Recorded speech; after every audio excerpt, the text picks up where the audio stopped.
Here's what Shaq had to say on the subject. Just scrap the season. Just scrap it. To try and come back now and do a rush playoffs as a player, any team that wins this year, there's an asterisk.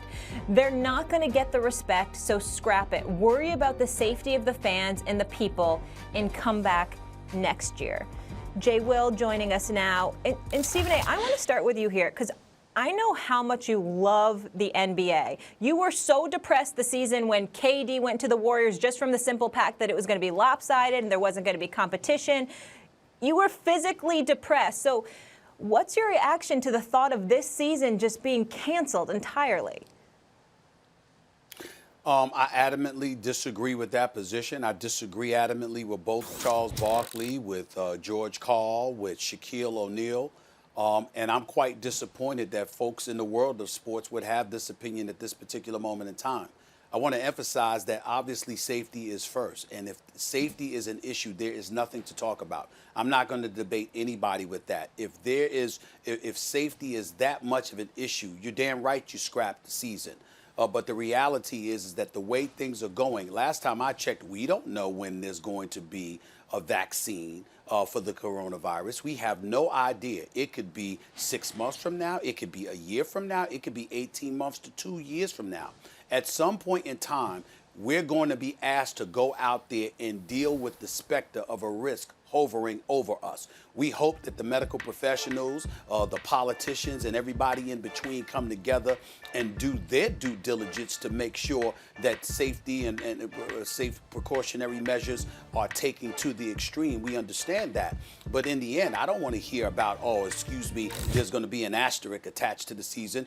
Tim Duncan and the San Antonio Spurs won a 50-game season in 1998, 1999. We still remember him as a champion. LeBron James won his first title, if I recall correctly, during that lockout-shortened season when only 66 games were played in the 2011-2012 season because of the NBA lockout. Nobody's taken that title away from him. Let's also remember the importance of this reality. You know, being gone, I understand that it's one thing for a lockout to take place and then for you to have a season because you're in the flow going into the postseason as opposed to stopping midway and then all of a sudden just embracing the playoffs. I get that part. But here's the flip side that I don't think anybody has brought up. You know something? Last time I checked, Jay and Max, it's not just about your exploits. It's also about your discipline and focus. I want to see who's in shape when they come back. Because last time I checked, I remember that the NBA suspended the season. They didn't cancel it, which means as a professional athlete, you knew there was a possibility that you would be back. What kind of shape are you in? Did you take care of yourself? Did you take care of your body? First of all, the coronavirus is enough inspiration to do that. Secondly, you coming back to potentially resume a season was there as well. So to me, it comes down to those individuals that took care of themselves and prioritized being professionals will be ready to go at a moment's notice. Those who didn't won't be.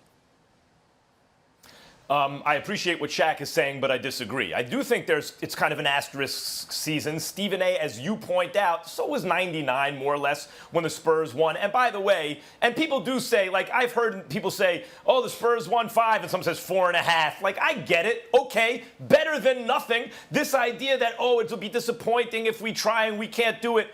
That is antithetical to the way that elite athletes think and the way competitive sports are supposed to be organized. Let me get this straight.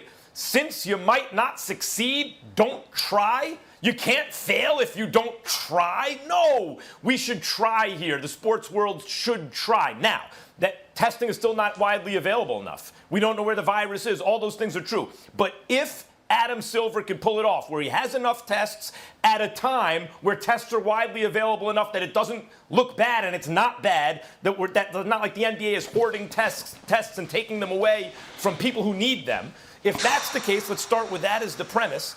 Then, yeah, it's supposed to, the virus is not supposed to do as well in warmer weather. If you can get these games in and at least try to complete this thing, consider NFL, Major League Baseball, from what I hear about their so-called plans, they don't seem realistic to me. They seem starry-eyed to me. I think there's a very good chance that they will not get off the ground, or if they do, they will not be able to complete their season. But you know what the NBA can do here? The fastest-growing sport in the world? The NBA has a chance to actually get their playoffs and championship in. And Stephen A. and Jay, the idea that funky things happen, when maybe the best team doesn't actually win, in a way that addresses an issue with the NBA playoffs.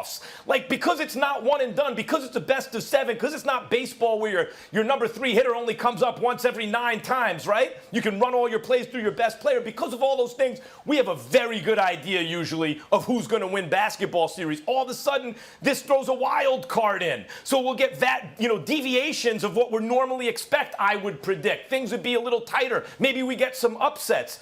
And if in the end it doesn't get done, at least everyone tried. I think it's a very good idea to try. I disagree with Shaq. Man, let me talk some sense into both of you guys here. And Stephen A., I know you talked about, testing and being careful as it relates to health. But guys, a couple of things here, looking at this situation practically and being able to compartmentalize or separate my putting my player hat back on. There is this word called asymptomatic, right? Asymptomatic. So, you guys keep saying vaccine. That's another conversation. Just because the vaccine comes out doesn't mean that people are going to be willing to say, oh, give me the vaccine. I don't know what the long-term effects of a vaccine are. There's still a lot of ebb and flow of how this whole scenario could play out, guys. So even if players were to be asymptomatic, or you were to test people on a day-to-day basis, players could still be asymptomatic and carry COVID-19 that could get other people. You can't compare this season as it relates to an asterisk back to a lockout year. They're drastically different. They're drastically. If Giannis is playing and Giannis, God send, for some reason, catches COVID-19, and all of a sudden other players on his team catch COVID-19, and then the Milwaukee Bucks can't get to the Eastern Conference Finals because he caught COVID-19? That's just not fun, Max, to say, oh, the excitement that's going to be around a team. Who knows what can happen here or there. You can't even look at it that way. That's not practical.